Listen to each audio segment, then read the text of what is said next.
Images of black women come from what we see around us, our mothers, grandmothers, aunts, sisters, daughters.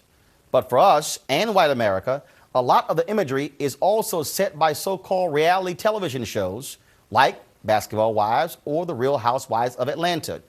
I've been a huge critic of these shows, online, on social media, and on this show, of the depiction of black women on them. I talked about it with author and former real-life basketball wife, Crystal McCrary. I asked her about the difference between TV and real life. Well, first of all, there is a huge difference between reality and reality TV. Right. They are not the same thing, number one.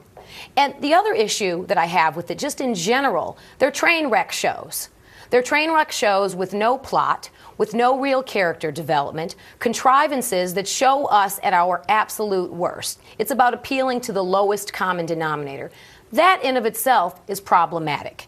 Not to mention the values on this show that are so centered around materialism, pettiness, cattiness, you stole my man, I got this man, everything that I think all of us, our parents, grandmothers, aunts, uncles have worked for our children not to be. I wouldn't want my son to date a woman like that. I wouldn't want my daughter to become a woman like that. And I don't mean to, limit it, as you said, it's not just Basketball Wives, but any of these reality shows. I mean, these young girls that are becoming famous for being famous or famous for having a sex tape.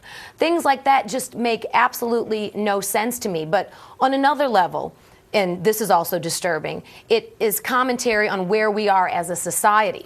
There's such a short attention span. There's so many channels that can, be viewed, that shock value, it must be infused in order for people to tune in. When we talk about, again, changing the view,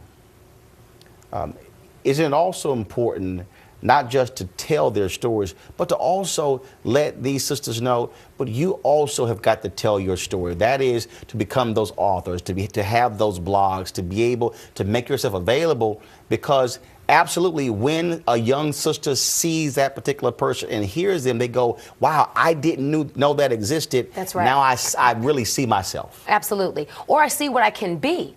One of the women in this book that I felt was really important to get a woman in the sciences, particularly with young girls and how they feel about math and science, and they feel like, oh, that's a boy thing.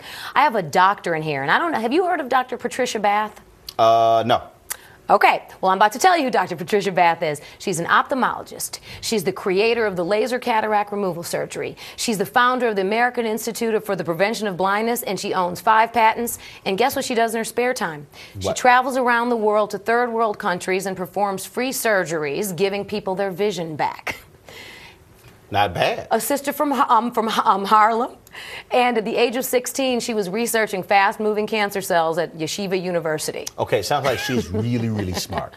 But she's a sister. She's really smart. But that's the other thing I love about the women in these books. They're incredibly brilliant, but they haven't forgotten from whence they came. Right? And that's something that I appreciate as well, because we need our tradition. We need our villages. And that's a big thing that we are missing in our community. Crystal McCrary's book is Inspiration: Profiles of Black Women Changing Our World.